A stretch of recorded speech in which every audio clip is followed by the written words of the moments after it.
आपने इंटरनेट पे भी हर जगह ये चीज़ देखी होगी कि जो इंडियंस हैं वो बहुत ज़्यादा ओल्डर लगते हैं दैन जितने वो एक्चुअली में हैं। कोई भी 20-22 साल का लड़का है तो वो बहुत ज़्यादा ओल्ड लगता है, ऐसा लगता है कि 29 या 30 में है। ठीक है, कोई भी या फिर 30s में अपने तो वो ऐसा लगता है कि 40s या 50s में इवन। तो इसका कारण क्या है? ये ज़्यादातर इंडियंस में होता है। अगर मैं आपको वेस्ट में देखूँ तो वेस्ट में बहुत ही ज़्यादा यंग लगते हैं बंदे। अगर वो 20s में भी है फिर भी अगर वो 20s में भी अपने तो फिर भी ऐसा लगता है कि लाइक अपने 18 में हो।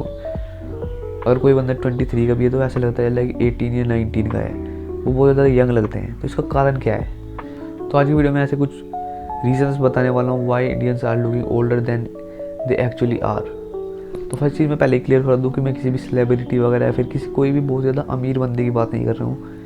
बहुत आपने देखा होगा बहुत से एक्सेप्शंस है लाइक सेलिब्रिटीज़ वगैरह, शाहरुख खान, सलमान खान, जो कि अपने 50s या 60s में है, मुझे नहीं पता सही 50s या 60s में होंगे एंड फिर भी वो बहुत ज़्यादा यंग लगते हैं, लाइक ऐसा लगता है कि 30s में या 40s में होंगे अपने।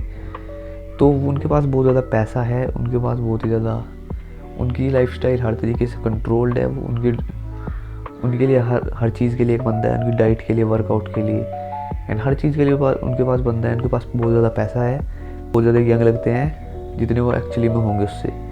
स्टार्ट करते हैं फर्स्ट चीज़ से, इनएक्टिव लाइफस्टाइल। तो देखो इंडिया में बहुत ही ज़्यादा इनएक्टिव लाइफस्टाइल है। अगर किसी भी बंदे का देखो, अगर कोई स्कूल जाने वाला बंदा है तो वो सिर्फ स्कूल जाता है, वो वैन वगैरह से या फिर लाइक बाइक वगैरह से या स्कूटी से, इससे ही जाता है ज़्यादातर बंदे।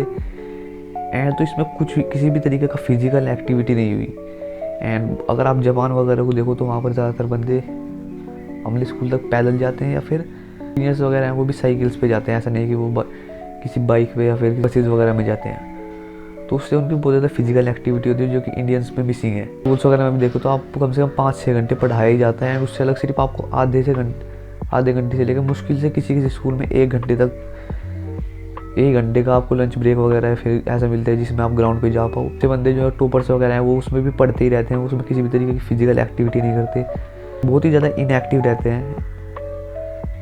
एंड किसी दिन अगर गेम्स पीरियड वगैरह भी है तो उसमें भी बहुत से टीचर्स अपना पीरियड छूट देते हैं, अपना पीरियड लेने लग जाते हैं एंड गेम्स पीरियड को कट कर देते हैं। तो कम फिजिकल एक्टिविटी होती है। पूरे दिन सिर्फ वहाँ पर पूरे दिन एक क्लास में बैठना, एक रूम में बैठना है, वहाँ बस सिर्फ पढ़ना एंड ना उसमें सनलाइट होती है ना कुछ होता है, आपको ना विटामिन डी मिलता है। उससे आपको बहुत ज़्यादा इनएक्टिव लाइफस्टाइल हो जाता है। इवन आप घर भी आते हो कि अगर आप घर भी आते हो तो घर आके 3 या 4 बजे या फिर ट्यूशन वगैरह जाना पड़ता है। इधर शाम हो जाती है, आपको ना किसी भी तरीके का खेलने को मिलता होगा, किसी भी तरीके की फिजिकल एक्टिविटी करने का मौका ही नहीं मिलता होगा। कभी कभी छुट्टी होती है संडेज वगैरह में, उसमें आपको हो सकता है मिलता हो टाइम, बट उसमें भी बहुत से पेरेंट्स बहुत ही ज़्यादा स्ट्रिक्ट होते हैं। उसमें वगैरह में या छुट्टीज़ वगैरह में भी आपको सिर्फ पढ़ने को ही कहते हैं, आपको बाहर नहीं जाने देते। तो इससे बहुत ही ज़्यादा इनएक्टिव लाइफस्टाइल हो जाता है आपका। जब स्कूल में जिस दिन आप स्कूल जा रहे हो उस दिन भी बहुत ज़्यादा इनएक्टिव लाइफस्टाइल है, जैसे मैंने आपको बताया, पूरे दिन स्कूल में रहना, आगे फिर ट्यूशन जाना एंड फिर रात को तो किसी भी तरीके की फिजिकल एक्टिविटी कोई बंदा कर ही नहीं सकता। जब वो पूरे दिन इतना ज़्यादा फ्रस्ट्रेटेड हो जाएगा, बहुत ज़्यादा थक जाएगा, सिर्फ मेंटली थक जाएगा, फिजिकली नहीं। ये पेरेंट्स अच्छे हैं देन हाँ फिर तो थोड़ी सी अलग चीज़ है, बट ज़्यादातर केसेज में आपको पता ही है 80 to 90% इंडियन पेरेंट्स ऐसे ही होते हैं। वो सिर्फ पढ़ाई देखते हैं, किसी भी तरीके का एक्टिव लाइफस्टाइल नहीं होता है। इनएक्टिव बहुत ज़्यादा इनएक्टिव लाइफस्टाइल होता है। इसी वजह से बहुत ही ज़्यादा ओबीज लोग भी यहाँ होते हैं। अब अपने स्कूल में जाना है, किसी भी स्कूल वगैरह देखना, बहुत ही ज़्यादा अनफिट लोग होंगे, या तो फिर बहुत सिर्फ ज़्यादा मिलेगा आपको स्किनी लोग जो कुछ खाते ही नहीं है, ना किसी भी तरीके की फिजिकल एक्टिविटी करते हैं, उनमें कुछ मसल मास नहीं होता है। या फिर मिलेंगे आपको बहुत ही ज़्यादा मोटे या फिर बहुत ही ज़्यादा ओबीज लोग, जो कि बहुत ही ज़्यादा फैट लोग जो कि बस खाते हैं एंड पड़े रहते हैं पूरे दिन, किसी भी तरीके का फिजिकल एक्टिविटी नहीं करते हो। नेक्स्ट चीज़ आती है डाइट। सबको ही पता है Indian diet one of the worst diet है। मैं इसे टेस्ट के पर्सपेक्टिव से नहीं कह रहा हूँ, मैं इंग्रेडिएंट्स एंड न्यूट्रिशन वैल्यू के हिसाब से कह रहा हूँ। इंडियन डाइट में सिर्फ कार्ब्स हैं और कुछ भी नहीं। बहुत ही ज़्यादा लेस प्रोटीन है, बहुत ही ज़्यादा कम हेल्दी फैट्स हैं, बहुत ही ज़्यादा सिर्फ कार्ब्स हैं, बहुत कार्ब्स हैं। एंड जैसा मैंने आपको पिछले पॉइंट में बताया कि फिजिकल एक्टिविटी को ऑलमोस्ट ना के बराबर है एंड कार्ब्स बहुत ही ज़्यादा है। एंड कार्ब्स आपके बॉडी को करते क्या है, वो आपको एनर्जी देते हैं जितनी हो सके।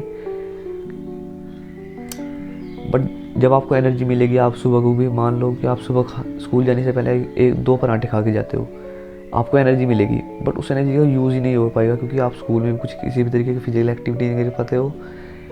एंड आपको स्कूल जाने में उसमें भी एनर्जी नहीं लगेगी, क्योंकि आप बस वगैरह से फिर स्कूटी से जाते हो, तो फिर वो एनर्जी यूज़ नहीं होगी एंड वो आपके माइंड को और ज़्यादा स्लो कर देगी। अगर आप सुबह को पराठा वगैरह खा के जाओ तो फिर आपको ऐसा लगता है स्कूल में जैसे फर्स्ट या सेकंड पीरियड होता है, उसमें ऐसा लगता है कि बहुत ज़्यादा नींद आती है एंड बहुत ही ज़्यादा दिमाग काम ही नहीं करता कभी। बट जहाँ एकदम 5th या 6th पीरियड आता है, उसमें आपको फिर से ठीक है ना, एनर्जी आपकी सही होने लग जाती है। तो उसका कारण यही है क्योंकि आप जो कार्ब्स है वो आपके दिमाग में चढ़ जाते हैं एंड आपके ब्रेन को बहुत ज़्यादा स्लो कर देते हैं, उससे आपको बहुत ज़्यादा नींद आने लग जाती है। बट एक दिन आप ट्राई करना, सुबह को दूध पी के जाना 1 गिलास, या फिर किसी भी तरीके का प्रोटीन खाना जिसमें हाई प्रोटीन हो, लाइक दूध, दही, पनीर वगैरह या एग्स। आपका माइंड बहुत ही ज़्यादा शार्प हो जाएगा एंड बहुत ही ज़्यादा अच्छी तरीके से काम कर पाएगा। एंड अगर माइंड के पर्सपेक्टिव से हटा दें, लुक्स मैक्सिंग के पर्सपेक्टिव से भी देखें तो आपके बहुत ज़्यादा, आप उसको यूज़ ही नहीं कर रहे हो, आप किसी भी तरीके की फिजिकल एक्टिविटी कर ही नहीं रहे हो कार्ब्स खाकर, तो आपका फेस बहुत ज़्यादा ब्लोट हो जाता है एंड आप ही बहुत ही ज़्यादा मोटे लगते हो। मैंने बताया ज़्यादातर बंदों की डाइट में प्रोटीन ऑलमोस्ट ना के बराबर है, सिर्फ कार्ब्स हैं एंड फैट्स भी हैं वो बहुत ही ज़्यादा कम है।